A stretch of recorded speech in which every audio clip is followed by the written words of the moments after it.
Dobar dan i dobrodošli u još jedan edukativni video od strane poslovne učinkovitosti. Moje ime je Dušan Panović i danas ćemo raditi, odnosno prikazati jednu od zanimljivih tema koje radimo u sklopu našeg redovnog seminara Financije za financijaše.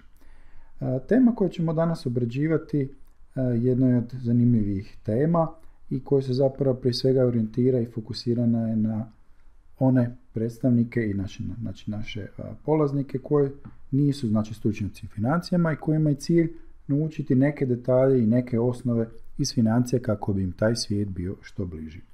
Današnja tema zove se novčani ciklus i osim što ćemo kratko prikazati nekakve osnove i objasniti čemu je riječ, prikazat ćemo jedan vrlo konkretan primjer u Excelu koja mislim da je uvijek zgodno pomaže polaznicima, posebice onima koji imaju tek osnove znanja iz financija, da shvate zapravo što se u praksi događa i kakva je razlika između teorije i realnog svijeta.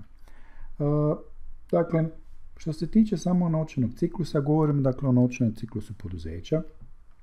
Prije svega riječ je o načinu kako se naš novac unutar društva konvertira iz jednog oblika imovine u drugi.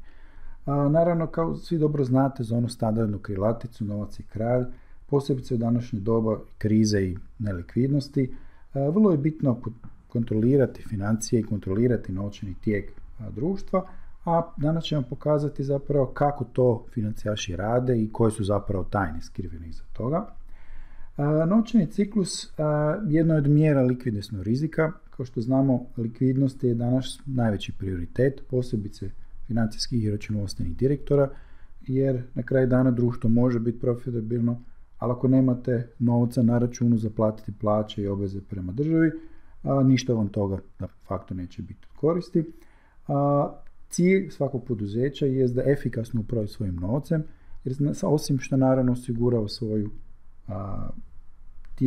normalni tijek poslovanja, utječe i naravno i na profitabilnost društva. Ono što ćemo pokazati jest da je cilj svakog društva smanjiti ovaj novčani ciklus, znači smanjiti potrebe za likvidnošću bez da značajno utječu na poslovanje društva. Što je zapravo novčani ciklus? Novčani ciklus se može mjeriti i izračunati na način da s jedne strane zbrojimo koliko je društvu potrebno dana držanja zaliha i naravno dana naplate i od toga se skupa oduzeti broj dana koje društvo plaća svoje obveze. Pogledamo to na jednom konkretnom primjeru. Svako društvo, bilo trgovačko ili proizvodno, ima određene zalihe. Te zalihe, da bi postale robe, naravno potrebno ih je prodati. Između tog trenutka kad zalihe iz neke vrste oblika ili sirovine ili polu ili gotove proizvoda postane roba, prođe jedno određeno razdoblje. Kod nekih je društva to više, kod nekih je manje i to razdoblje mjerimo u danima zalihe. Kad jednom tu robu prodamo, kao što znate, postane potraživanja i mi potražujemo tu novac za tu robu koju smo isporučili ili uslugu koju smo obavili i do trenutka dok to ne dobijemo novac od naših kupaca i klijenata, čekamo određeno razdoblje, to razdoblje se zove dani naplate. A naravno, u drugom smjeru imamo i takozvane dane plaćanja, kad cijelo ovo vrijeme dok čekamo da se zalihe konvertiraju u novac, i imamo određene dobavljače koji nas čekaju neko vrijeme i naravno to razdoblje tretiramo kao dane plaćanja.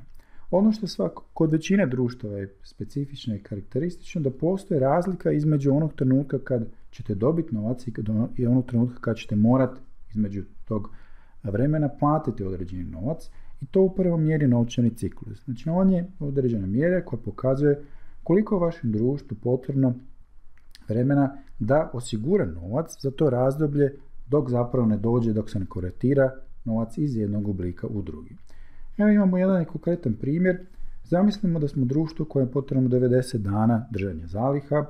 Prije svega možemo reći da je tu nekakvom tipično proizvodno društvo i da imamo 60 dana koliko je potrebno da naplatimo svoje potraživanja. Što znači nama je teoretski od trenutka kad dobijemo zalihe na skladištu ili proizvedemo proizvod, potrebno gotovo 150 dana da te zalihe pretvorimo u novac. S druge strane imamo dobavljače koji, ajmo reći, plaćati u 45 dana. Dakle, oko tih 150 dana oduzmemo 45, dobijemo da je novčani ciklus društva 105 dana. U praksi to znači da društvo de facto skoro trećinu svojih prihoda koje ostvari, de facto čeka skoro 3 mjeseca, 3 do 4 mjeseca, jer zapravo u tom cijelom razdoblju potrebno da financije nađu negdje novac, ili ga posude, ili nekako, ili od vlasnika, ili od banaka.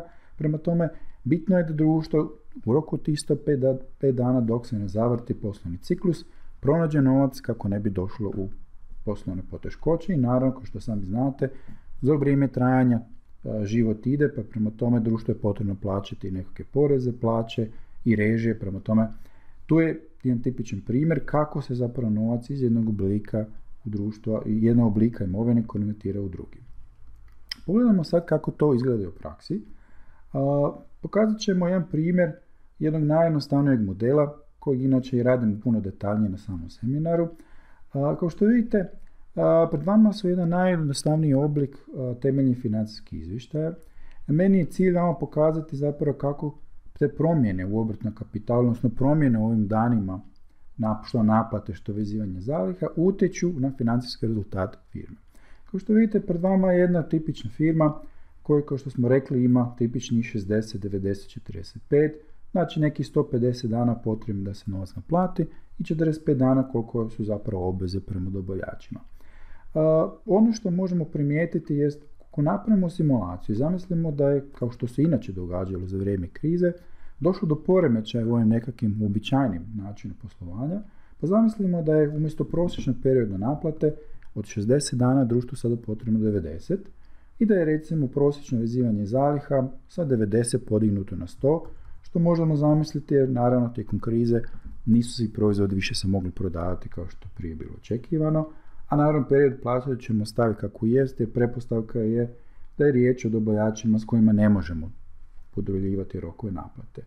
Pogledajte, znači samo promjenom dvaju parametra imamo efekt da naše društvo stvara negativan novčani tijek iz poslovanja, odnosno da je u ovom trenutku znači društvu potrebno dodatni novac koji naravno nekako mora iznaći. U pravilu naše društva i većina društva, znači ovu razliku koja se pojavi u poslovanju nadoknađuju na način da posude novac od banaka, kao što ćemo mi to napraviti u ovoj simulaciji, i zapravo dodatni kapital koji se pojavio produljivanjem tih perioda naplate i vezivanja zaliha nadoknaditi putem dodatnog zaduživanja. Kao što vidite, društvo, znači te praznine i probleme u likvidnosti može najjednostavnije premostiti na način da se zaduži banaka, ali naravno to ima svoju cijenu. Prva cijena je činjenica da je znači sada skoro 40% znači ukupnih poslovnih prihoda zapravo vezano u obrtnom kapitalu i da je potrebno popriličan rast financijskih obveza da bi se to moglo financirati. I s druge strane, naravno, povećanje kreditne zaduženosti automatski nosi i veće kamate i samim time i smanjenu dobit. Kao što vidite, ovo je jedan od tipičnih primjera zašto je jako bitno dobro upravljati naplatom i samim zalihama, kako bi se znači društvo ne bi prvo likvidnosno ugrozilo, a drugo kako se profitabilnost društva ne bi smanjila.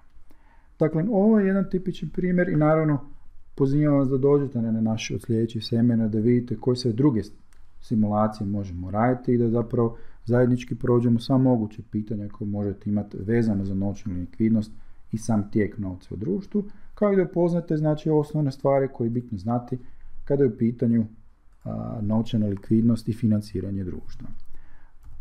Toliko za danas i hvala, do sljedećeg slušanja.